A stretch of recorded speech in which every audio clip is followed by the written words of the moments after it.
എടാ നിൽക്കടാ, ഞാനാടാ പാമ്പ്. എനിക്ക് ചൂട് സഹിക്കാനാകില്ലടാ. അതുകൊണ്ടാണ് ഞാൻ തണുപ്പുള്ള ഇടങ്ങൾ നോക്കുന്നത്. പിന്നെ നിന്റെ വീടിനടുത്ത് ഒളിക്കാൻ സ്ഥലമുണ്ടെങ്കിൽ ഞാൻ അവിടെ വരും.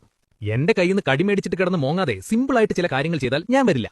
വീടിന് ചുറ്റും ഉണങ്ങിയ ഇലകളും ചവറുകളും പഴയ സാധനങ്ങളും കൂട്ടിവെക്കലേ, അതൊക്കെ എനിക്ക് ഒളിക്കാൻ പറ്റിയ സൂപ്പർ സ്ഥലമാണ്.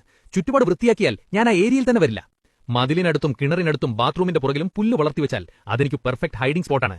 പുല്ല് വെട്ടി നിലം കാണുന്ന പോലെ വൃത്തിയാക്കണം. വിറക്, ഇഷ്ടിക, ടൈൽ, ചകിരിച്ചാക്ക് എന്നിവ നിലത്ത് വെച്ചാൽ ഞാൻ അതിനുള്ളിൽ കയറി ഒളിക്കും. ഇവയെല്ലാം നിലത്തുനിന്ന് ഉയർത്തി നീറ്റായി വെക്കണം. ഭക്ഷണാവശിഷ്ടം, മാലിന്യം, ധാന്യം, പെറ്റ് ഫുഡ് തുറന്നുവെച്ചാൽ ആദ്യം എലി വരും. എലി വന്നാൽ പിന്നെ ഞാൻ ഫോളോ ചെയ്യും. ഭക്ഷണവും മാലിന്യവും എപ്പോഴും അടച്ചു സൂക്ഷിക്കണം. വീട്ടിനടുത്ത് വെള്ളം കെട്ടിക്കിടന്നാൽ സമ്മറിൽ അതെനിക്ക് കൂൾ പ്ലേസാണ്. ഈർപ്പമുള്ള പുല്ലും ചെറിയ കുളവും നനഞ്ഞ കോണുകളും ഒഴിവാക്കണം. വെള്ളം കളഞ്ഞ സ്ഥലം ഡ്രൈ ആക്കി വെക്കണം.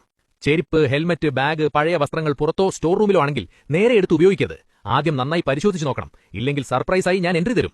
രാത്രിയിൽ വയൽ വഴിയോ വീടിന് പുറകിലൂടെയോ കിണറിനടുത്തൂടെയോ നടക്കുമ്പോൾ ടോർച്ചില്ലാതെ പോകരുത്. വെളിച്ചമടിച്ച് നിലം നോക്കി നടക്കണം. വീട്ടിൽ പാമ്പിനെ കണ്ടാൽ ഹീറോ ആകാൻ ശ്രമിക്കണ്ട.